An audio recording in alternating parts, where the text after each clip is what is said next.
El grito resonó por el jardín cuando la hija del millonario cayó a la piscina, hundiéndose rápidamente. El hijo de la cocinera se lanzó sin pensar y la sacó, pero ella estaba inmóvil, sin vida. El padre corrió, se arrodilló a su lado y dijo completamente desesperado: «Sálvala y mi mansión será tuya». Lo que el niño hizo después parecía sacado de una película, pero ocurrió ante los ojos del millonario. La mansión Hernández se alzaba como un palacio de concreto y orgullo. Cada columna, cada escalón, parecía resonar con el poder de Julián Hernández, un hombre que llevaba en el rostro la expresión constante de quien se cree por encima de todos. A su lado, su hija de 7 años, Erika, heredera no solo de la fortuna millonaria, sino también de la prepotencia y arrogancia. Ambos trataban a los empleados como simples instrumentos de conveniencia. Pero había un blanco favorito para sus desprecios: Elías, el hijo de la cocinera. Un niño delgado, de piel morena, también de 7 años, que poseía un corazón gentil y bondadoso. Para Julián, el niño no era más que mano de obra barata. Para Erika, era el juguete humano perfecto para alimentar su ego. «Apúrate, niño de la cocina», decía ella con ese tono de orden que hería más que cualquier palabra grosera. Las humillaciones eran tantas que ya se habían vuelto rutina. Una vez, durante una cena en el jardín, Erika lo hizo tropezar a propósito mientras cargaba una bandeja llena. Los vasos cayeron, el vidrio se esparció y las risas de los invitados cortaron el aire. Julián solo lanzó una mirada fría y ordenó: «Limpia eso, estás ensuciando el mármol». Y así, Elías aprendió que en esa casa su dolor valía menos que la apariencia impecable del piso. Aquella tarde, el silencio de la mansión solo era interrumpido por el sonido distante del agua de la piscina. Elías limpiaba los vidrios con movimientos automáticos, evitando pensar demasiado. Fue entonces cuando la voz aguda y provocadora de Erika cortó el aire. «¿Vas a quedarte ahí parado, niño de la cocina? Apuesto a que ni sabes nadar». Él alzó los ojos y la vio caminando peligrosamente por el borde de la piscina, con el mentón en alto y una sonrisa desafiante. «Vuelve a la parte segura, Erika», murmuró él, intentando mantener la calma. «¿Y por qué haría eso? ¿Vas a empujarme?», replicó ella, riendo. Cada paso suyo era una provocación. La mirada de desprecio, el tono burlón, todo estaba calculado para poner a prueba la paciencia del niño. Pero en el momento en que giró el rostro para verlo mejor, no notó el charco de agua bajo sus pies. El resbalón fue tan rápido que pareció irreal. Su pequeño cuerpo perdió el equilibrio, los brazos se agitaron en el aire y entonces se oyó el golpe seco de su cabeza contra el borde antes de hundirse en el agua. El reflejo azul que antes brillaba al sol se rompió en ondas. Erika se hundió sin un grito, como si la piscina se la hubiera tragado de un solo movimiento. Elías se congeló por una fracción de segundo. «No, no puede ser», pensó, mientras el corazón se le aceleraba. Entonces lo soltó todo y corrió. El viento le cortaba el rostro y cada segundo parecía un siglo. Saltó al agua sin dudar. El frío le heló los músculos, pero no importaba. Abrió los ojos bajo el agua y vio a Erika en el fondo, inmóvil, con el cabello flotando como hilos dorados sueltos al viento. Con un impulso, se sumergió más, la sujetó por los hombros y tiró con toda la fuerza que tenía. Con cada brazada, sentía que la vida de ella se le escapaba. Cuando por fin rompió la superficie, jadeando, la empujó hacia el borde y la acostó sobre el mármol mojado. Su rostro pálido, los labios amoratados y el silencio alrededor dejaban claro: el tiempo estaba en su contra. El pequeño cuerpo de Erika yacía extendido sobre el mármol mojado, con la piel tan pálida que parecía absorber la luz del sol. Su cabello rubio se pegaba al rostro y se esparcía por el borde de la piscina, mientras pequeñas gotas de agua escurrían hacia el suelo como un reloj líquido, marcando los segundos que Elías sentía que no tenía. El aire parecía detenido en el mundo. No había viento, no había sonido, solo el eco sordo de su corazón latiendo con fuerza en el pecho. Cayó de rodillas junto a ella, ignorando el frío que le subía por las piernas mojadas. Colocó las manos en su pequeño tórax y comenzó las compresiones torácicas, presionando con cuidado, pero con urgencia. 1, 2, 3, 4. Vamos, Erika, murmuraba con la voz entrecortada. 5, 6. Vuelve conmigo. Con cada presión veía su cuerpo hundirse levemente y volver, pero sin señales de respiración. Inclinó el rostro, acercó sus labios a los de ella y sopló el aire que a él mismo le faltaba, sintiendo el sabor salado y metálico del agua clorada que aún seguía atrapada allí. Regresó a las compresiones, el sudor y el agua mezclándose en su frente. El sonido de pasos apresurados cortó el silencio. Julián Hernández apareció jadeando, con los ojos desorbitados, el rostro cargado de un pavor que nunca había permitido mostrar ante nadie.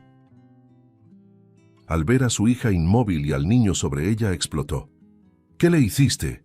Elías, sin detenerse ni un segundo, respondió entre una compresión y otra. «Se cayó. La estoy salvando. Déjame continuar». Pero Julián no escuchaba, o no quería escuchar. Se arrodilló tomando la mano helada de Erika, y por primera vez la mirada de acero se rompió. Brotaron lágrimas, corriendo por su piel quemada por el sol. Su voz, antes imponente, salió como un susurro suplicante. «Por favor, si ella vive, todo lo que tengo es tuyo. La mansión, lo que quieras. Solo tráeme de vuelta a mi hija». Elías sabía que esas palabras no cambiaban nada.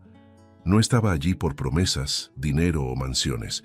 Estaba allí porque, a pesar de todo, ella seguía siendo una niña. Y los niños no deberían morir frente a nadie. Pero el tiempo corría, y con cada segundo que pasaba sin respuesta, la presión dentro de él aumentaba hasta el límite. Las compresiones y los soplos no surtían efecto. La desesperación se apoderó de él, y en un acto instintivo, colocó ambas manos sobre el pecho de Erika y comenzó a golpear con fuerza rítmica, como si intentara despertar su corazón solo por insistencia.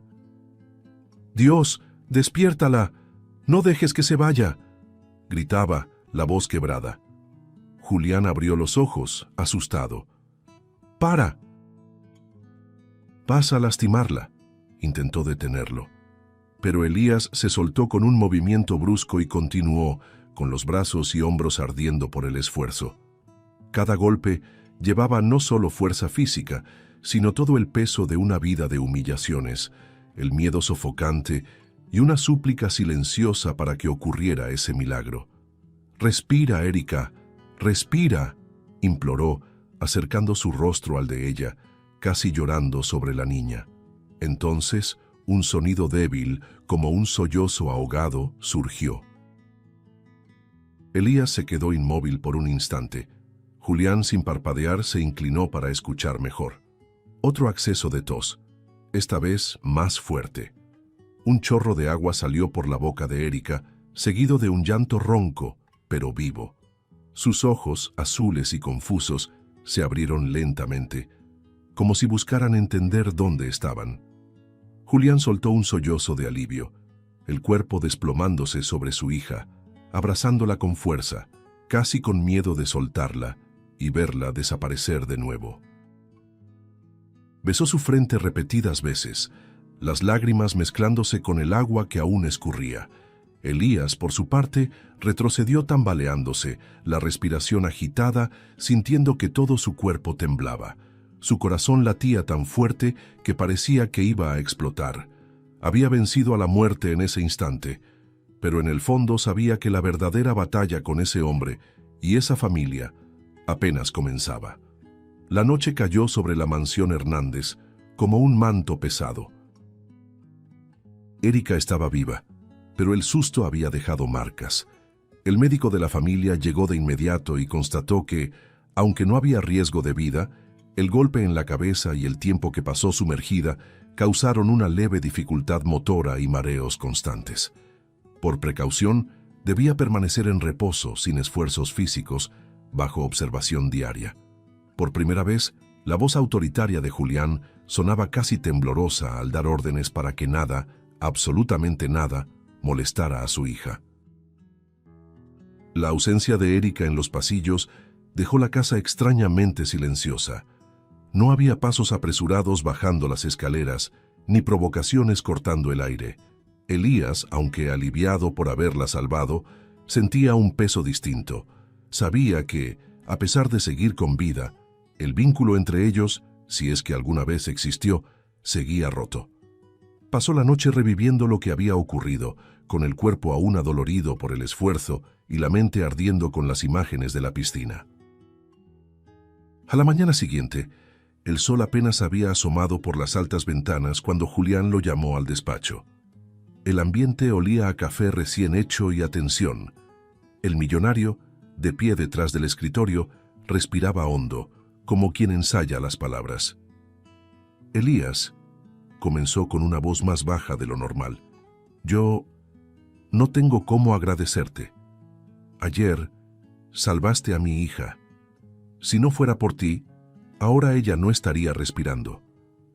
El chico, de pie frente a él, solo escuchaba, sin cambiar la expresión. Julián carraspeó desviando la mirada.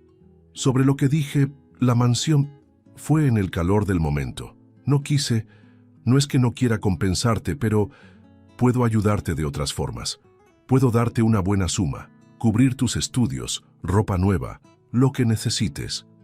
Antes de que pudiera terminar, Elías lo interrumpió, levantando el mentón y clavando los ojos en los suyos. No quiero nada de eso.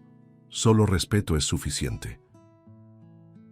El silencio que siguió fue cortante, y Julián se dio cuenta de que por primera vez en mucho tiempo, alguien lo había interrumpido sin miedo. Los empleados susurraban en los rincones, lanzando miradas curiosas cada vez que el niño pasaba. Apuesto a que se está haciendo el humilde para ganarse la confianza del patrón, susurraba una camarera. Eso es pura pose. Seguro quiere algo, respondía otro, negando con la cabeza. Alma, la madre de Elías, escuchaba cada susurro con los ojos entrecerrados. Ya había soportado años de miradas torcidas, pero ver ahora a su hijo, que acababa de salvar una vida, ser blanco de desconfianza, fue la gota que derramó el vaso. El día no terminaría sin un enfrentamiento aún más directo. A media tarde, Alma apareció en la puerta del despacho. No tocó. Entró con pasos firmes, el rostro tenso. Julián levantó la vista, ya anticipando que la conversación no sería agradable. «Necesitamos hablar», dijo sin rodeos. «Imagino que es sobre lo que pasó en la piscina». «No», dio un paso adelante, «es sobre lo que ha pasado desde que puse un pie en esta casa». Julián intentó mantener un tono calmado. «Alma, sé que no he sido perfecto, pero...» «No fue perfecto», lo interrumpió la voz ganando fuerza. «Humilló a mi hijo, permitió que su hija lo tratara como basura. Ayer, él pudo haberse dado la vuelta y dejar que su niña se ahogara. Pero no lo hizo. ¿Y sabe por qué? Porque él tiene carácter. Algo que el dinero no compra». El hombre intentó intervenir levantando la mano. «Lo reconozco, pero nada». Ella se acercó aún más, el dedo apuntando. «¿Cree que salvó la vida de su hija con promesas y cifras? No salvó nada. Fue mi hijo quien se lanzó al agua, quien lloró e imploró a Dios que su hija respirara, mientras usted solo llegó para acusarlo». Julián tragó saliva, el rostro endurecido, pero sus ojos traicionaban la culpa. Alma no bajó el tono. «¿Sabe qué quiero a cambio?» «Nada. No queremos su dinero ni su lástima. Queremos respeto. Y que lo mire a él como mira a cualquier persona importante que entra por esta puerta. Porque él es importante. Demasiado importante para seguir siendo invisible en esta casa». El silencio que siguió no fue solo incómodo. Fue un golpe directo al orgullo de un hombre que nunca había sido puesto en su lugar de esa manera. Julián se quedó sin palabras, sintiendo la voz de Alma retumbar en la sala como un martillo que rompía viejos cimientos. Y en el fondo lo sabía. Esas palabras lo acompañarían mucho más allá de ese día. El resto de ese día transcurrió con un silencio extraño en la mansión Hernández. Después del enfrentamiento con Alma, Julián permaneció recluido en su despacho, mirando por la ventana como si buscara respuestas en las copas de los árboles que se mecían con el viento. La voz de ella aún resonaba dentro de él. Él es demasiado importante para seguir siendo invisible en esta casa. Era como si cada palabra hubiera dejado un rasguño en su conciencia. Por primera vez en años, sentía que tal vez no tenía el control de todo, y eso lo incomodaba tanto como lo intrigaba. La ausencia de Erika en los pasillos solo volvía todo más callado. Pasaba el día en su habitación, bajo cuidados, leyendo o durmiendo. El espacio que antes estaba lleno de órdenes y risas burlonas, ahora se transformaba en un vacío donde cualquier sonido parecía resonar con más fuerza. Y fue precisamente ese silencio el que, una noche, hizo que Julián se detuviera en medio del pasillo principal al oír algo inusual. Desde donde estaba, un sonido suave y cadencioso escapaba por la puerta entreabierta del salón principal. Notas de piano, tocadas con delicadeza pero cargadas de emoción, llenaban el aire. Era una melodía simple, pero cada tecla parecía contener una historia entera. Julián se acercó despacio, como si temiera romper el encanto. Al asomarse, encontró a Elías sentado al piano, el cuerpo levemente inclinado, los dedos deslizándose con naturalidad sobre las teclas. El chico no leía partituras, no parecía seguir ninguna técnica formal, pero tocaba con el alma. La luz amarillenta de la lámpara iluminaba solo parte de su rostro, revelando una mirada concentrada, casi entregada a otro mundo. Era el tipo de escena que atrapaba a cualquiera, y por unos instantes Julián simplemente se quedó parado, escuchando, pero en lugar de alejarse decidió acercarse. Caminó lentamente hasta quedar al lado del banco. Elías notó su presencia y dejó de tocar, sorprendido. Julián, con un tono diferente a cualquiera que hubiera usado antes con él, dijo: «Tocas. Muy bien». «¿Cómo aprendiste así?» «Solo viendo videos en internet», respondió Elías aún sin saber si debía confiar en ese cambio de tono. «Es impresionante». Julián respiró hondo. «Y, Elías, quería agradecerte otra vez por lo que hiciste por mi hija y disculparme. No debí haberte tratado de esa forma». El niño dudó un instante, pero luego respondió: «Gracias por el cumplido, y acepto sus disculpas, pero no solo me trató mal a mí, también fue a mi mamá y a todos los demás empleados de esta casa». El silencio pesó. Julián tragó saliva y asintió lentamente. «Tienes razón. Yo voy a cambiar eso. Lo prometo». Sin más palabras, Elías volvió a tocar y Julián se quedó a su lado, escuchando durante algunos minutos, como si esa música fuera un puente recién construido entre dos mundos que antes parecían incompatibles. A la mañana siguiente, sin hacer alarde, Julián llamó a un viejo conocido, director de una escuela de música reconocida. Explicó brevemente que quería inscribir a un chico talentoso. No pidió descuento, no buscó favores, solo dijo que se haría cargo de todos los gastos. Era un gesto silencioso, sin promesas, sin discurso de superioridad, pero cargado de algo que Elías nunca había recibido de él: una inversión real. Cuando la noticia llegó al niño, tardó en creerlo. Julián no dijo mucho, solo informó que ya estaba todo arreglado y que las clases comenzarían la semana siguiente. Elías se quedó sin palabras. Alma, por otro lado, observó todo con cautela. No se impresionaba con facilidad, pero sabía reconocer cuando un gesto tenía peso. Sin embargo, no todos reaccionaron de la misma manera. Desde su habitación, aún en recuperación, Erika escuchó la conversación por la puerta entreabierta. Su mandíbula se tensó, los dedos se cerraron en puños. Sabía que su padre rara vez hacía algo por alguien sin esperar algo a cambio.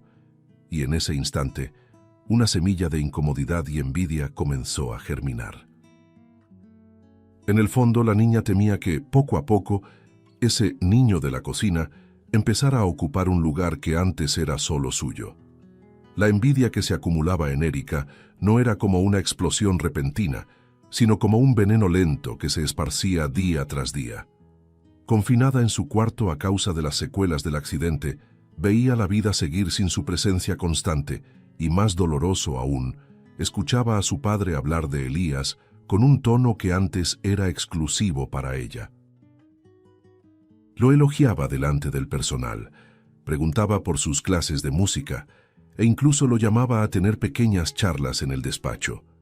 Cada una de esas escenas se le clavaba como una pequeña daga invisible. Acostada en la cama, con la ventana entreabierta y el viento frío entrando, Erika oía pasos y conversaciones a lo lejos.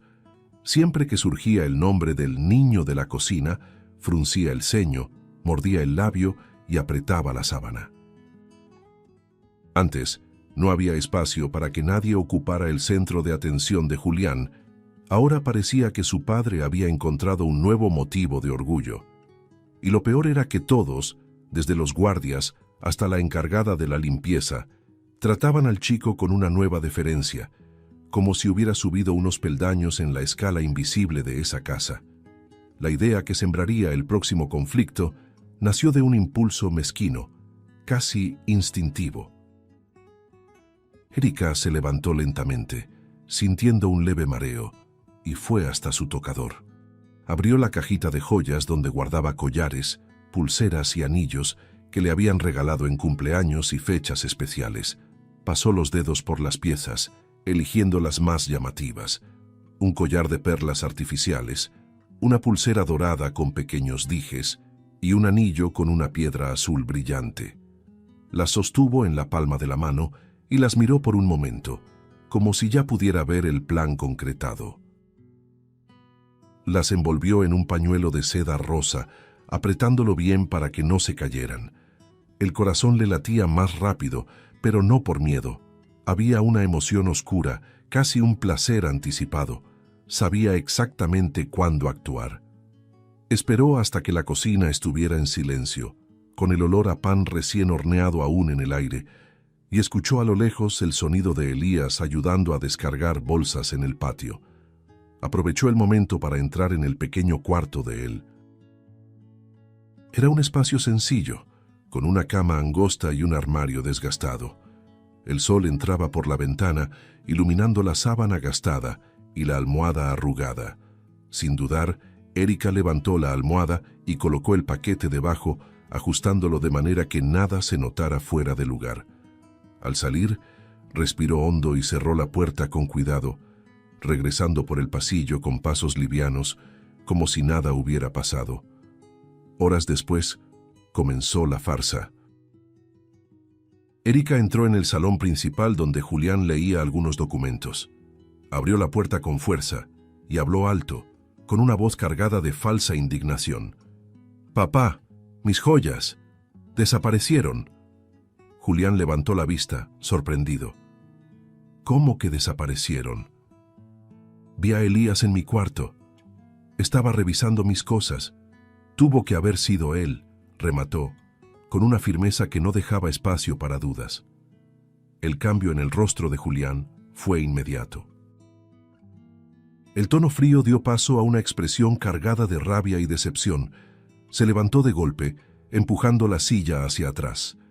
«¡Elías!», llamó, con una voz que retumbó en toda la casa. El chico apareció en la puerta, confundido. «¿Sí, señor?» «¿Dónde están las joyas de Erika?», disparó con los ojos entrecerrados, cada palabra cargada de acusación. «¿Qué joyas? Yo no tomé nada», respondió, la voz ya temblando por la tensión. «Yo lo vi, papá», insistió Erika, acercándose. «Estaba en mi cuarto revisando mis cosas. No estoy mintiendo». La búsqueda fue rápida y humillante. Julián, con pasos duros, se dirigió al cuarto del chico y, sin pedir permiso, comenzó a revolver. Cuando levantó la almohada, el pañuelo rosa cayó al suelo, revelando el brillo de las piezas. Un murmullo recorrió el pasillo. Algunos empleados se acercaron a ver. Elías dio un paso atrás con los ojos muy abiertos. «Eso no es mío. Alguien lo puso ahí. Lo juro». Su voz se quebró en la última frase, pero cargaba una sinceridad desesperada. «Basta», interrumpió Julián, avanzando un paso, la rabia visible en su mandíbula tensa. «Estás suspendido. No pongas un pie más en esta casa hasta que esto se aclare». Las palabras fueron como un golpe seco. Elías se quedó quieto unos segundos, como si no hubiera entendido bien. Luego bajó la cabeza, respiró hondo y salió en silencio, cada paso más pesado que el anterior. La humillación ardía más que cualquier otra injusticia que hubiera sufrido allí. Esta vez no era solo una acusación, era una sentencia que dejaba marcas profundas. El sonido de los pasos de Elías resonaba por el pasillo estrecho, pero no había prisa en ellos. Cada paso parecía pesar toneladas, como si el suelo quisiera retenerlo para que no llegara a su destino. Al cruzar el patio hacia el ala trasera, no miró a nadie. Algunos empleados que habían presenciado la escena de la acusación desviaron la mirada, avergonzados. Otros, menos empáticos, lo observaban con curiosidad silenciosa, como si estuvieran viendo el acto final de un espectáculo que llevaban tiempo esperando. Cuando abrió la puerta de su pequeño cuarto, el aire allí parecía aún más pesado. Las paredes, que durante años guardaron sus pocas pertenencias, ahora le parecían ajenas. Pasó la mano por el borde de la cama, recordando todas las noches en que se quedó despierto, escuchando las risas que venían de los lujosos banquetes en el salón principal, mientras él cenaba solo. Aquel espacio nunca fue realmente un hogar, pero al darse cuenta de que sería la última vez que dormiría allí, un nudo extraño le apretó el pecho. Sacó la vieja maleta de debajo de la cama, el cierre gastado soltando un sonido áspero. Comenzó a guardar su ropa, una prenda tras otra sin doblarlas mucho, solo apilándolas. Cada pieza parecía tener recuerdos. La camisa con un pequeño desgarro, hecha por su madre, el pantalón que usaba para los trabajos más pesados, el abrigo que solo vestía cuando el invierno cortaba la piel. Se detuvo unos segundos con las manos apoyadas en la maleta abierta, respirando hondo para no dejar que las lágrimas cayeran. Alma entró poco después, apurada, con los ojos bien abiertos. «¿Qué estás haciendo?», preguntó, aunque ya sabía la respuesta. «Me voy, mamá». Su voz salió firme pero baja. «Aquí nunca fue nuestro lugar». Elías se acercó tomándolo de los hombros. «Sé que duele, pero irte así, estás dejando que ellos ganen». Él levantó la mirada y había algo nuevo en sus ojos. Ya no era la mirada de un niño sumiso, sino la de alguien que había visto demasiado como para retroceder. «Ya lo perdí todo aquí, mamá. Dignidad, confianza, hasta la esperanza. No voy a quedarme esperando que me vuelvan a derribar». Alma intentó insistir, pero él ya había tomado su decisión. Guardó el último par de zapatos, cerró la maleta con un clic seco y se levantó. Se quedó ahí unos segundos, observando el cuarto como si quisiera grabar mentalmente cada detalle. El sonido distante de la mansión, vasos siendo lavados, pasos en el pasillo, parecía burlarse de él. Cuando tomó la perilla para salir, un viento frío entró por la ventana, erizándole los brazos. Por un instante, casi se dio a la idea de regresar, pero el recuerdo de la mirada de Julián, cargada de rabia y decepción, lo empujó hacia adelante. Sabía que, al cruzar esa puerta, dejaría atrás no solo un lugar, sino toda una vida de intentos fallidos por ser visto. En el pasillo Alma lo seguía, aún sin rendirse. «Elías, ¿y si mañana aparece la verdad?», preguntó con la voz entrecortada. Él se detuvo, respiró hondo y respondió sin voltear el rostro. «El mañana no borra lo que me hicieron hoy». Y así, con la maleta en la mano y la cabeza en alto, dio sus primeros pasos fuera de la mansión Hernández. El portón lateral de la mansión Hernández rechinó cuando Elías lo empujó con la maleta en la mano, y el sonido pareció un adiós de piedra. No corrió. Caminó despacio, como quien arrastra una parte de sí mismo con cada paso, intentando no pensar en la escena de la almohada, en el brillo cruel de las joyas, en la mirada de decepción de Julián. El viento de la noche le golpeó el rostro y trajo el olor húmedo de la piscina, recordándole el momento en que sacó a Erika del agua, una niña, frágil, que ahora también era el motivo de su partida. Detrás de él, Alma respiraba agitada, lista para irse también, pero sin decir nada. El silencio entre madre e hijo era un pacto. Así es, pensó Elías, y apretó la manija de la maleta como quien aprieta su propia dignidad.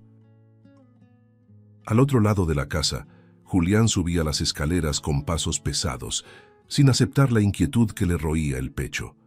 La escena de la prueba en el cuarto del niño había sido demasiado conveniente, demasiado perfecta. ¿Por qué debajo de la almohada?, se preguntó mientras recorría con la vista el impecable pasillo del segundo piso. Al empujar la puerta del cuarto de Erika, un detalle mínimo le llamó la atención. El cajón del escritorio mal cerrado, un hilo de seda rosa atrapado entre la madera y el herraje. Se detuvo, respiró, y como quien jala un hilo que deshace toda la ropa, abrió el cajón. La cajita de joyas estaba allí, algunas cavidades vacías, otras con marcas en la gamuza, indicando dónde solían estar las piezas. En el fondo del cajón, un trozo del mismo tejido rosa. Julián llevó el pedazo a la nariz. Aún tenía el perfume infantil de Erika, dulce y obstinado. Una punzada de rabia le subió por la nuca. Se agachó, abrió el armario, movió cajas, levantó una cesta de juguetes hasta que un brillo lo cegó por un instante. Un pendiente solitario del conjunto que, según su hija, había desaparecido. Su corazón comenzó a latir fuerte, con ritmo de martillo. Era como si, con cada latido, una pared antigua dentro de él se resquebrajara. Bajó las escaleras como un rayo. El sonido de las suelas retumbaba sobre el mármol, como un anuncio de tormenta. En el patio trasero, vio a Alma con la mano en la perilla del portón y a Elías a un paso de la calle. Julián levantó el brazo y cerró el puño, mostrando el pendiente como si fuera un veredicto. Su voz salió grave, firme, sin margen de error. Estaban con ella, no contigo. El aire pareció detenerse por un segundo. Alma entrecerró los ojos, una media sonrisa amarga en la comisura de los labios, como quien dice lo sabía, sin gastar saliva. Elías no se giró de inmediato. Primero cerró los ojos, como quien recibe de golpe alivio y rabia al mismo tiempo. Luego miró por encima del hombro, respirando por la boca para no temblar. «Erika», llamó Julián sin gritar, pero con un tono que cortó el aire del patio. La niña apareció en la terraza, pálida, con ese aire de quien fue demasiado grande por mucho tiempo, y de pronto se ve muy pequeña. Sus ojos azules evitaron los de Elías, miraron el pendiente, luego el suelo. Julián dio 2 pasos y se colocó a 1 metro de ella. «¿Fuiste tú?». La pregunta fue seca, pero el dolor se coló por los bordes. «Dime la verdad, ahora». Erika tragó saliva. Un silencio denso se instaló. Apretó los dedos, las uñas marcando la palma de su mano, y la máscara cayó. «Yo solo quería que él se fuera». La frase salió entre sollozos. «Todos hablan solo de él. Tú solo lo miras a él. Yo tenía miedo de perderte». En ese instante, Julián no vio a la niña prepotente. Vio a una niña asustada que confundió amor con posesión y atención con territorio. «El miedo no es excusa para herir», dijo Alma firme, pero con una sombra de compasión. «Y heriste». «Heriste a mi hijo aquí», señaló el pecho, «donde más duele». Julián bajó la cabeza como quien finalmente acepta la sentencia. El pendiente brillaba en su mano temblorosa. Respiró y su voz salió rota, atravesando los años de arrogancia como un vidrio trizado. «Fallé. Contigo, Elías. Contigo, Alma. Con mi hija. Conmigo mismo». Levantó la vista, con los ojos llenos de lágrimas. Te acusé sin escucharte. Te eché de mi casa después de que salvaste a mi familia. Perdón. Dio un paso hacia el chico, pero se detuvo a medio camino, inseguro de tener ese derecho. Si me lo permites, yo quiero reparar esto, no solo con palabras, con actos. Elías lo miró durante largos segundos, y toda la noche cabía en esa mirada. Había cansancio, había herida abierta, pero también un brillo terco, el mismo que lo hizo lanzarse al agua sin pensar. Yo no soy un ladrón, dijo firme, con la voz quebrada pero segura. Nunca lo fui, y tú lo sabías, en el fondo. Solo no quisiste buscar la verdad. Lo sé, admitió Julián casi en un susurro. Fui cobarde. Más fácil echarte que enfrentar lo que estaba mal aquí adentro. ¿Aquí adentro dónde? Lo desafió Alma, dando un paso al frente, la palabra como una daga. ¿En la casa o en usted? Él recibió el golpe sin huir. En ambos. Erika rompió en un llanto feo, sin postura, su pequeño cuerpo temblando, la culpa pesando más que las joyas que escondió. Su voz salió entrecortada. Elías, perdón, tuve envidia. Pensé que si tú te ibas todo volvería a ser como antes. El niño respiró hondo, contuvo el impulso de decir, como antes cuando yo era invisible, y eligió otra cosa. Te saqué del agua porque eres una niña, porque era lo correcto. Pausó, firme. Pero no podemos fingir que esto no dolió. Mucho. Hubo un instante en que nadie supo qué hacer con las manos. Elías miró la maleta, miró el portón, miró la casa. Entre irse y quedarse, había un puente recién construido, frágil, pero real. El viento de la noche pasó por la piscina y trajo el mismo olor que lo acompañó al sumergirse, y con él el recuerdo de lo que estaba en juego, no el lujo, no la mansión, sino la gente. No volveré para ser el niño de la cocina de antes, dijo mirando fijo a Julián. Vuelvo si es para que me traten como persona, a mí y a mi mamá, a todos. Es lo mínimo, asintió Julián con voz de hierro.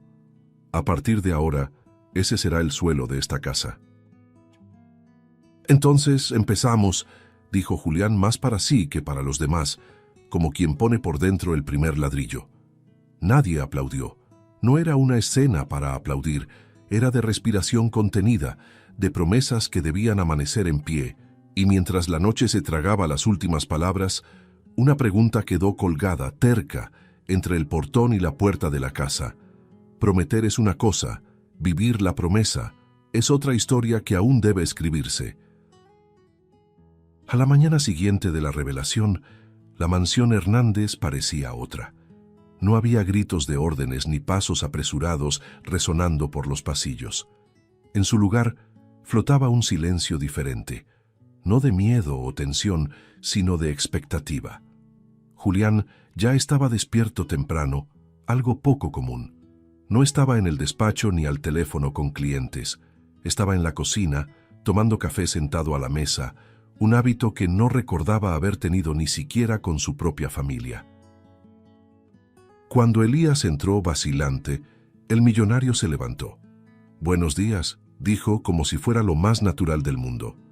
«Buenos días», respondió el niño, sin ocultar su sorpresa. «Hoy voy a llevar a Erika a la escuela», anunció Julián. «Y quiero que vengas con nosotros, quiero que me ayudes». «¿Ayudar?», frunció el ceño Elías. «Sí, no sé cómo educar a mi hija, y tú, de alguna forma, ya la has influenciado más de lo que imaginas». La conversación fue interrumpida por Erika, que apareció en la puerta con la mochila en la espalda. Todavía había incomodidad en sus ojos, pero también una chispa de algo nuevo, tal vez curiosidad. No dijo nada, simplemente siguió al padre y a Elías hasta el coche.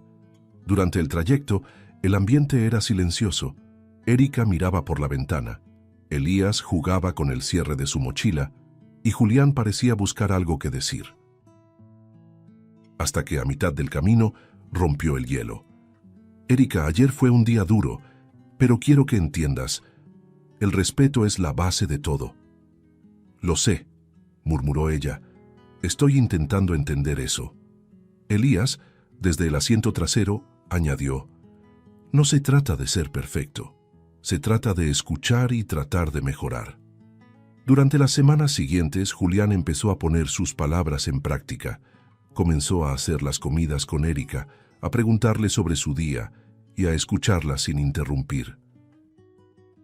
Con Elías compartía momentos más sutiles, lo ayudaba con los estudios, lo llevaba a las clases de música y le preguntaba por las piezas que aprendía. Poco a poco, la barrera entre patrón y niño de la cocina se iba desvaneciendo. Erika al principio se resistía, evitaba hablar mucho con Elías manteniendo cierta distancia, pero al ver a su padre valorar cada vez más la opinión de él, empezó a observarlo con otros ojos. Escuchaba las clases de música escondida detrás de la puerta y una tarde se atrevió a sentarse a su lado en el banco del piano. ¿Me puedes enseñar esa?, preguntó, señalando la partitura. Elías sonrió apenas. Puedo, pero necesitas tener paciencia. Fue el primer momento real de acercamiento, y a partir de ahí, pequeños cambios comenzaron a surgir. Erika dejó de dar órdenes al personal y empezó a agradecer, aunque tímidamente. Algunas veces, sorprendía a todos ayudando a poner la mesa o trayendo algo de la cocina. Alma observaba todo con atención, sin abandonar la desconfianza natural de quien ya fue herida. Pero no podía negar que por primera vez veía acciones concretas en lugar de promesas vacías. Y cuando Julián la llamó para conversar sobre mejorar las condiciones laborales en la casa, se dio cuenta de que tal vez el cambio era más profundo de lo que esperaba. Todavía quedaba un largo camino por recorrer. Las heridas viejas no sanan en días, pero cada vez que Julián llevaba a su hija a la escuela y la recogía, cada vez que se sentaba a cenar con ellos, construía, ladrillo por ladrillo, algo que antes no existía allí. Un hogar donde el respeto no era un premio, sino un punto de partida. Era una noche elegante en la mansión Hernández. Invitados importantes circulaban por el salón principal, copas de vino en mano, conversaciones medidas y risas contenidas. Erika estaba al lado de su padre, con un vestido sencillo, pero con una actitud distinta a la de meses atrás. Elías ayudaba discretamente con el servicio, caminando entre los presentes con bandejas, como hacía antes de que todo cambiara. Entre un grupo de jóvenes hijos de la élite, uno de ellos con la corbata mal puesta y una sonrisa arrogante, señaló a Elías y soltó, con desprecio: ¿Todavía te juntas con el niño de la cocina? El comentario resonó más fuerte de lo que debería, y varias cabezas se giraron. Erika, por un instante, dudó, pero la duda fue breve. Dio un paso al frente, mantuvo el mentón en alto y la voz firme: «Él no es el niño de la cocina. Es mi amigo. Me salvó la vida. Ten respeto». El silencio se apoderó del ambiente. El joven tragó saliva, desvió la mirada. Algunos invitados susurraron, pero nadie se atrevió a contradecirla. Julián observó la escena y algo dentro de él se encogió, una mezcla de orgullo y remordimiento. Por primera vez, no necesitó intervenir. Ella había defendido al chico con la misma fuerza con la que, en el pasado, lo había humillado. Más tarde, ya sin la presencia de los invitados, los tres estaban solos en la terraza. La brisa nocturna movía suavemente las hojas de los árboles. Julián rompió el silencio. «Erika, lo que hiciste hoy me mostró que no fallé en todo». Ella bajó la mirada. «Solo dije la verdad. Antes no lo habría hecho, y me habría sentido orgullosa de eso. Ahora sé que estaba equivocada». Elías sonrió apenas. «No es fácil cambiar, pero ya diste un gran paso». Julián los miró a los dos lentamente. «Aún tengo mucho que corregir, con ustedes, con todos aquí dentro, pero verlos así, juntos, me da esperanza». Erika alzó los ojos hacia su padre y luego hacia Elías. «Me salvaste 2 veces, ¿sabías? Una, en la piscina. Otra, mostrándome que sí se puede ser mejor». El niño desvió la mirada, avergonzado. Tú fuiste la que decidió cambiar. Yo solo estaba aquí. El silencio que siguió no fue incómodo. Era un silencio lleno de significado, de esos que no necesitan palabras. Por primera vez, los tres estaban en el mismo nivel, sin barreras invisibles, sin títulos ni jerarquías. Solo personas que aprendieron, de diferentes maneras, el valor del respeto. Julián respiró hondo, como quien sella un compromiso. A partir de hoy, esta casa es de todos nosotros. No por obligación, sino porque es lo correcto. Y esta vez, no era una promesa hecha en el calor del momento. Era una decisión firme, escrita en los gestos y confirmada en las miradas. Si te gustó el contenido, no olvides suscribirte al canal para ver más videos como este. Deja tu like para apoyarnos y activa las notificaciones para no perderte ninguna novedad. Eso nos ayuda a seguir creando lo mejor para ti. Hasta el próximo video.